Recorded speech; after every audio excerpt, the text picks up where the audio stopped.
Bájate, mamá. A ver si por fin aprendes a quedarte calladita. No me miró cuando lo dijo. Sus manos seguían firmes en el volante como si fuera solo otra curva en el camino. El carro ya venía bajando la velocidad mucho antes de que hablara. Fue entonces cuando metí la mano en mi bolsa, desbloqueé el teléfono y le di al grabar. No pregunté a dónde íbamos. Ya sabía que no era para la casa. Las luces de la ciudad se habían quedado atrás hacía 20 minutos. Ahora solo quedaba un tramo de pavimento agrietado, un paradero oscuro con ventanas tapiadas y las primeras gotas de lluvia golpeando el parabrisas. El motor ronroneaba bajito, el único sonido entre nosotros. «Hablaste de más esta noche», dijo Ramiro. «Siempre haces lo mismo, corriges a la gente. Me haces quedar como un tonto». Volteé un poco la cabeza y observé su perfil. Se veía sereno, molesto pero controlado. El mismo tono que usó en la cena cuando le hice una pregunta sencilla sobre una de sus inversiones. Números que no cuadraban. Un detalle que despachó demasiado rápido. «Solo fue una pregunta», dije. «No fue solo una pregunta», respondió cortante. «Tú no entiendes cómo funciona esto. No entiendes nada de lo que hago ahora». La lluvia arreció dejando rayas delgadas y torcidas en el vidrio. Dejé que el silencio se alargara. Ya no había nada que discutir. «No más». Soltó un suspiro fuerte y se estiró para destrabar mi puerta. «Bájate». Miré mi teléfono un segundo solo para confirmar que seguía grabando.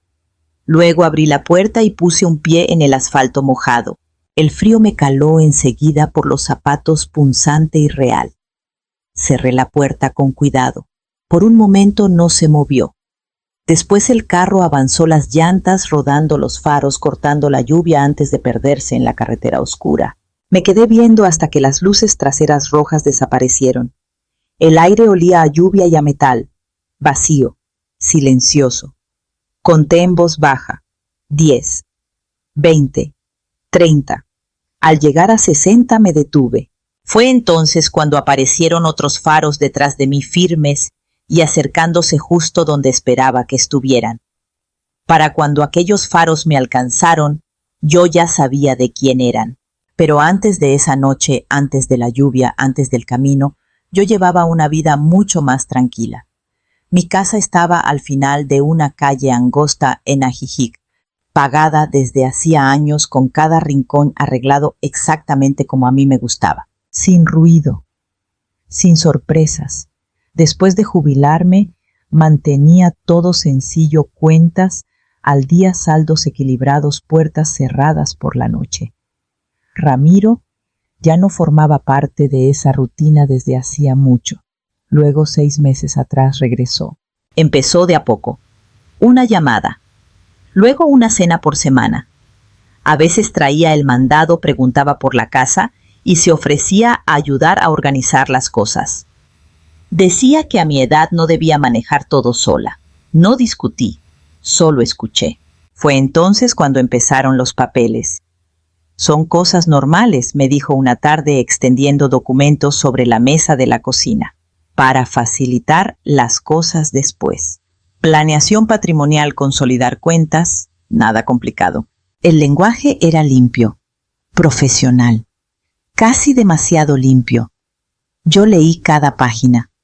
A él no le gustó eso. «No necesitas revisarlo todo», dijo, recargándose en la silla. «Ya lo revisaron». «¿Quién pregunté?» Dudó. «Solo un instante». «Gente de confianza». Seguí leyendo. La mayoría parecía inofensiva: acceso compartido a cuentas, notificaciones, ajustes menores.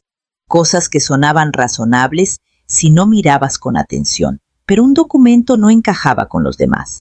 Poder notarial, autoridad total sobre las decisiones financieras. Aparté esa hoja. «Este no lo firmo», dije. Su expresión cambió no de inmediato, sino con un lento apretón alrededor de la boca. «Es estándar», respondió. «Por si algo pasa». «No ha pasado nada». «Tú no sabes eso», dijo más cortante ahora. «Podrías olvidar cosas, cometer errores». Lo miré entonces de verdad. No era mi hijo pidiendo ayuda. Era alguien midiendo riesgos. Seguiré manejando mis cuentas yo misma, dije. El cuarto se quedó en silencio. Él recogió los papeles demasiado rápido, apilándolos sin alinear las orillas como solía hacer. Solo es para facilitar las cosas, repitió. Pero ahora había molestia debajo, no preocupación. Ese fue el momento, no la discusión, no el documento. Fue la forma en que dejó de fingir. Y ahí fue cuando empecé a poner atención. Después de esa tarde dejé de tomar las cosas como venían. No cambié mi rutina. Seguía haciendo café a la misma hora, pagando las cuentas al día y contestando las llamadas de Ramiro cuando llegaban.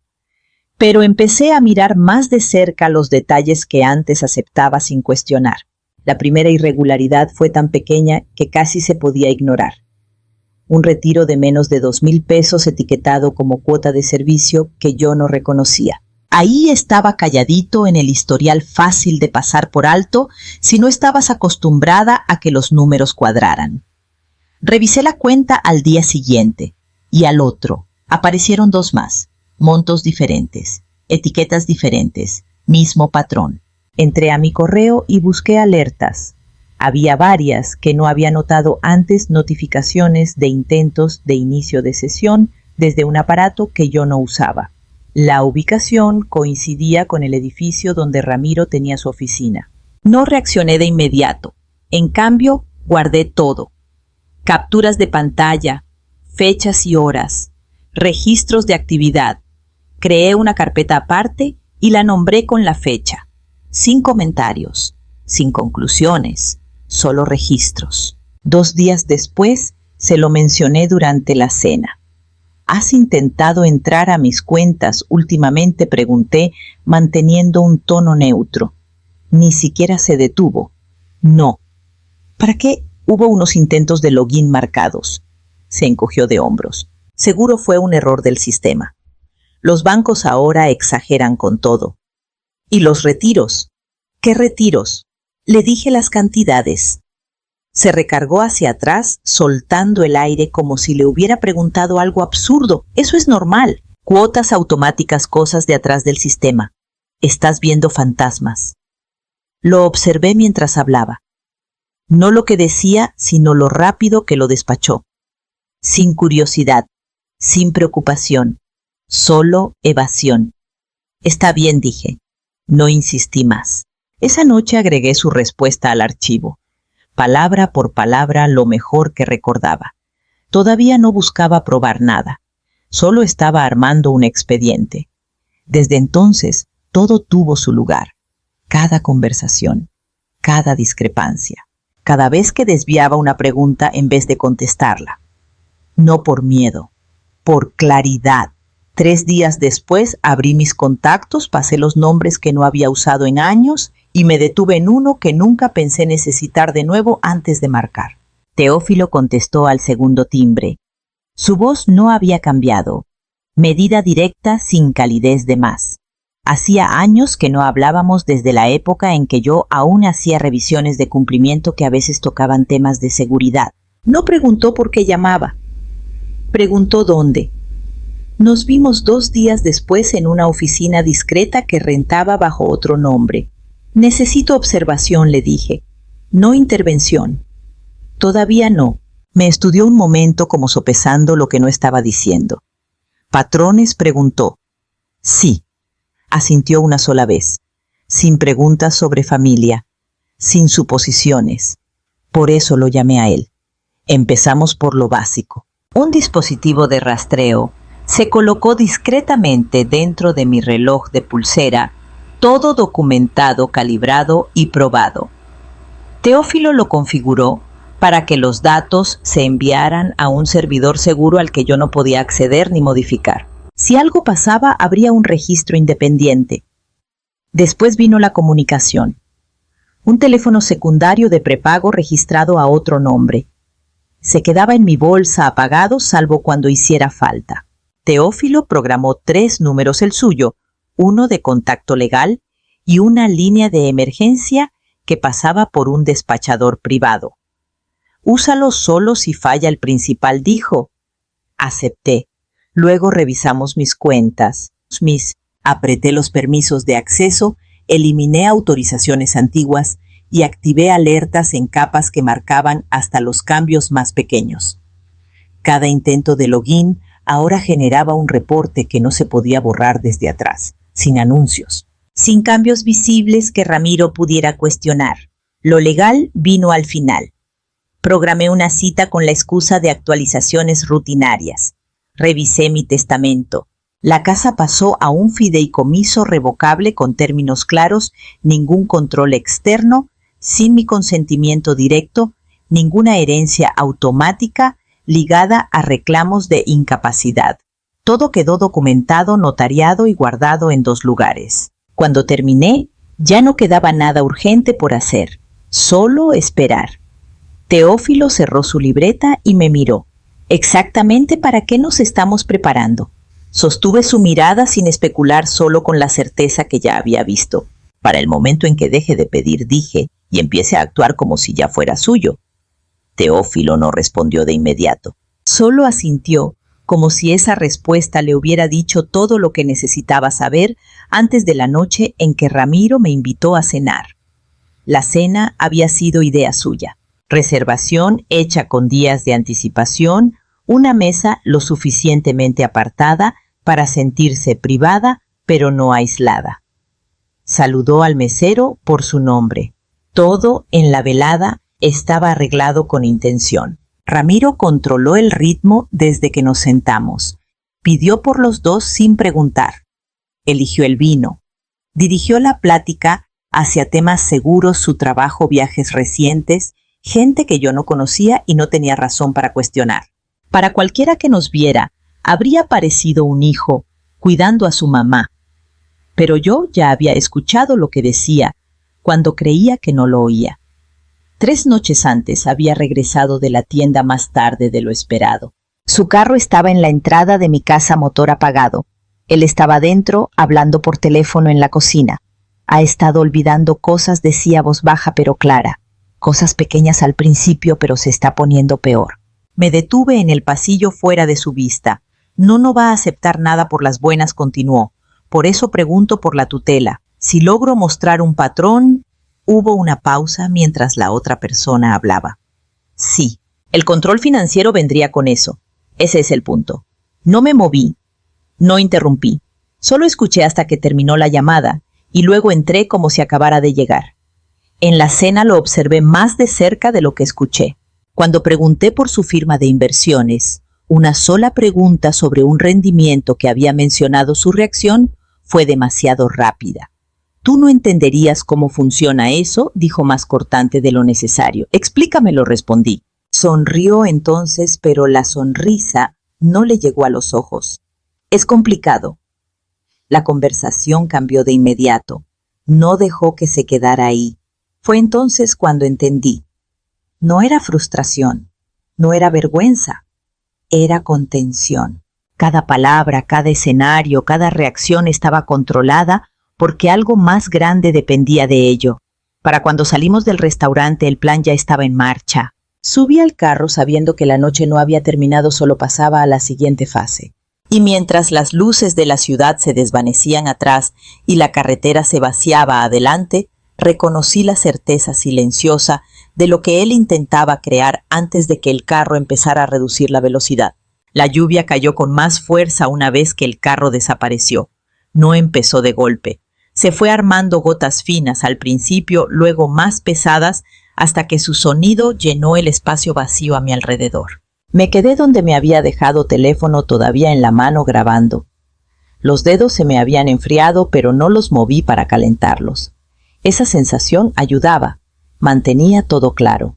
Repasé en mi cabeza sus últimas palabras, comparándolas con el audio que sabía que había capturado. Tono, frases, intención. No habría espacio para interpretaciones. El viento arreció empujando la lluvia de lado. Mi abrigo ya estaba empapado en los hombros. El agua me corría por la nuca fría y directa. Lo dejé pasar. No corrí detrás del carro.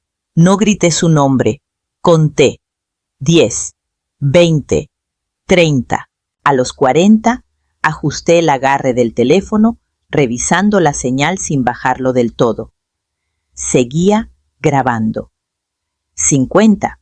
A los 60 me detuve. La carretera detrás de mí estaba vacía cuando él se fue. Ahora ya no. Faros cortaron la lluvia bajos y firmes acercándose a velocidad controlada. Ni rápido, ni dudoso. Esperado. La camioneta redujo la marcha. Al llegar a mí el motor ronroneando antes de detenerse por completo a unos metros. Se abrió la puerta del conductor y Teófilo bajó ya con un paraguas en la mano. No se apresuró. Caminó hacia mí como si esto fuera parte de un horario que ya habíamos acordado. ¿Lo grabaste?, preguntó. Levanté un poco el teléfono. Sí. Cada palabra, asintió una vez como confirmando algo que ya daba por hecho. Seguí la ruta desde que salieron del restaurante, dijo. No se desvió. Claro que no. Esa no era la forma de Ramiro. Teófilo colocó el paraguas sobre mí sin decir nada, protegiendo primero el teléfono, luego a mí. No preguntó cómo me sentía. No hacía falta. Di un paso adelante y subí a la camioneta. La puerta se cerró detrás de mí con un sonido sólido y contenido. La lluvia se quedó afuera. No volteé a ver la carretera. Ya no había nada ahí que confirmar. No regresé a casa. Teófilo pasó de largo por las calles conocidas sin reducir la velocidad, girando en cambio hacia una zona de la ciudad que no había usado en años. El hotel estaba en una cuadra tranquila, lo suficientemente apartado como para que nadie lo relacionara conmigo sin intención. El recepcionista hizo unas preguntas de rutina, luego me miró con más atención cuando di una explicación breve. No le puse emoción, solo hechos. Mi hijo me había dejado en la carretera bajo la lluvia. Tuve que regresar con ayuda. Eso bastó. Documentaron todo. Hora de llegada. Condición. Declaración. Quedó en el sistema ligado al check-in archivado automáticamente. Independiente. Verificable. Arriba Teófilo puso su laptop en el escritorio antes de que yo me quitara el abrigo. Vamos rápido, dijo. Le entregué mi teléfono. Primero transfirió la grabación. Sin comprimir. Sin editar. El archivo se copió a 2 discos duros separados y luego se subió a un servidor seguro al que yo no podía acceder directamente. La redundancia importaba más que la velocidad. Mientras eso ocurría, abrió un segundo programa y empezó a registrar la línea de tiempo. Salida del restaurante, ruta tomada, variaciones de velocidad, ubicación final de la parada, distancia exacta unos 70 kilómetros. Condiciones del clima tomadas de datos locales. Intensidad de la lluvia aumentando con el tiempo. Agregó una nota final: riesgo de abandono bajo las condiciones actuales. Observé sin interrumpir. Cuando terminó, saqué el teléfono secundario de mi bolsa y lo encendí.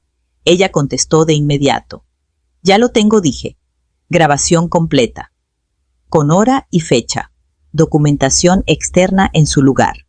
Hubo una breve pausa mientras procesaba. Envía, todo respondió. Teófilo transfirió los archivos directamente.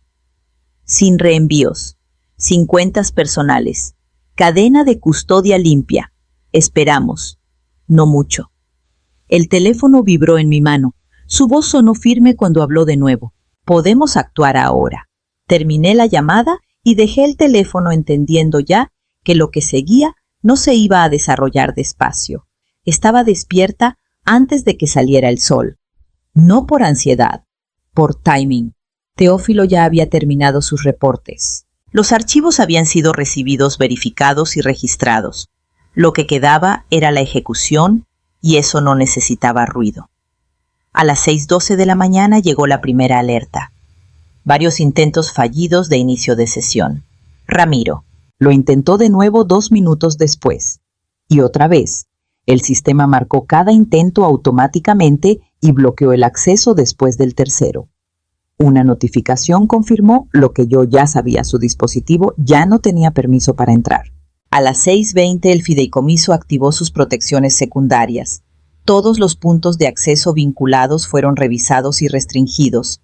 Cualquier intento externo de mover fondos activaba una retención inmediata. Las líneas de crédito asociadas a la visibilidad compartida quedaron congeladas a la espera de verificación. No fue dramático.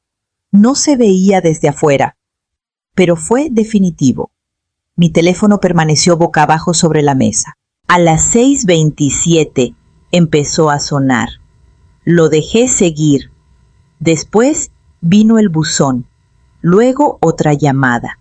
Luego un mensaje. Mamá, algo anda mal con las cuentas. Llámame. No respondí. A las 7:05 cambió una segunda capa. Su empleador se comunicó con él. No necesité escuchar la llamada para entender el tono. El reporte se había enviado la noche anterior, adjunto con documentación que él no esperaba que nadie relacionara. Discrepancias en credenciales. Inconsistencias en trámites ligados a su nombre. Nada exagerado, solo preciso. Para las 7:30 ya había intentado acceder a por lo menos 3 sistemas distintos. Todos fallaron. Imaginé el momento en que le cayó el 20, no pánico, sino reconocimiento. La certeza de que esto no era un error del sistema, ni una demora, ni algo que pudiera arreglar con una llamada o un cambio de contraseña. Esto era estructural. Hacia media mañana las llamadas se detuvieron. No porque entendiera todo, porque entendió lo suficiente. Teófilo me miró desde el otro lado del cuarto. Va a escalar, dijo. Lo sé. Solo quedaba un lugar al que podía ir. Para cuando llegó a esa conclusión, yo ya estaba preparada para lo que haría después, mientras su carro doblaba hacia mi calle y se detenía frente a una casa que creía que todavía podía entrar. Lo vi antes de que llegara a la puerta. Su carro entró demasiado rápido, luego se detuvo de golpe como si aún no decidiera qué iba a decir. Bajó teléfono ya en la mano, mirándolo como si esperara que algo se arreglara solo antes de enfrentarme. La puerta principal no se abrió cuando intentó. Hizo una pausa, luego lo intentó de nuevo, más despacio esta vez. Marcó el código en el panel. El sistema respondió con un solo tono, denegado. Retrocedió, frunciendo el ceño, y luego levantó la vista hacia la cámara montada arriba del marco. Fue entonces cuando abrí la puerta desde adentro. No del todo. Solo lo suficiente para salir y cerrarla detrás de mí. Por un momento no habló. Se veía distinto ahí parado. No más pequeño. Solo, inestable. Como si algo en lo que se apoyaba se hubiera movido y él todavía no lo alcanzara. Mamá dijo al fin. Algo anda mal con las cuentas. No respondí. Están bloqueadas. Perdí el acceso. He estado intentando toda la mañana. Lo sé. Parpadeó descolocado por la falta de urgencia en mi voz. No sé qué pasó, continuó. Probablemente sea un error del sistema. Yo iba a arreglarlo, pero no es un error. Las palabras cayeron limpias entre nosotros. Dudó. Bueno, entonces, ¿qué es? Lo observé un segundo antes de responder. Es una corrección. Apretó la mandíbula. Mamá anoche estaba molesto. No lo dije en serio. No estoy hablando de anoche. Entonces es por eso. Estás exagerando. Moví la cabeza una vez. No perdiste el control, dije. Me mostraste exactamente cómo pensabas usarlo. Abrió la boca, luego se detuvo. La explicación que iba a dar no salió. Por primera vez no tenía una versión de la situación que le funcionara. Solo intentaba ayudarte, dijo en cambio más bajito ahora. No respondí. Estabas preparándote para reemplazarme. El silencio que siguió no fue pesado, fue claro. Miró más allá de mí, hacia la casa, hacia la puerta que ya no le respondía, como si la cercanía todavía significara algo. No significaba nada. Di un paso atrás, tomé la manija y abrí la puerta lo justo para volver a entrar. Mamá, no volteé. La puerta se cerró detrás de mí, dejándolo afuera mientras yo avanzaba hacia adentro, ya moviéndome hacia lo que seguía. Los papeles se asentaron antes que cualquier otra cosa. En menos de 3 semanas, todos los documentos quedaron finalizados. El fideicomiso estaba completamente activo, revisado y reforzado con provisiones adicionales. Los accesos se cerraron. La supervisión quedó claramente definida. No quedaron huecos para interpretaciones. Mi abogado envió la confirmación en un solo mensaje. Protegida, efectiva, de inmediato. La investigación sobre las actividades de Ramiro siguió su propio ritmo. Yo no estuve involucrada en los detalles. No hacía falta. Lo que importaba, ya se había separado mi nombre, mis cuentas, mi casa. Lo que viniera después ya no dependía de mi respuesta. La casa se sentía distinta, pero no desconocida. Más tranquila de una forma que ya no cargaba tensión. Sistemas actualizados. Cerraduras cambiadas. Notificaciones que llegaban por canales que yo controlaba. Todo funcionaba como debía. Regresé a una rutina que no se basaba en suposiciones. Las mañanas eran estructuradas, las tardes flexibles. Acepté un pequeño número de casos de consultoría, nada público, nada anunciado, solo por referencias. Principalmente clientes mayores, gente que había empezado a notar las mismas pequeñas inconsistencias que yo antes veía y dejaba pasar. Retiros inusuales. Nombres nuevos en cuentas. Documentos presentados demasiado rápido, explicados demasiado vagamente. No les decía qué hacer. Les mostraba qué buscar. Patrones, lenguaje, timing. El resto venía solo. Algunos días eran tranquilos, otros no, pero ninguno me obligaba a cuestionar lo que ya sabía. No volví a saber de Ramiro directamente. Hubo actualizaciones indirectas, notificaciones legales, trámites que pasaban por los mismos canales que todo ahora. Estructurados, impersonales, contenidos. Tampoco respondí a esas. Una tarde regresó la lluvia. Empezó ligera, luego se convirtió en un ritmo constante contra las ventanas. Me quedé en la sala viéndola correr por el vidrio, contenida por algo sólido, algo que aguantaba. Ya no había urgencia en ella, ninguna decisión esperando ser tomada. Solo distancia.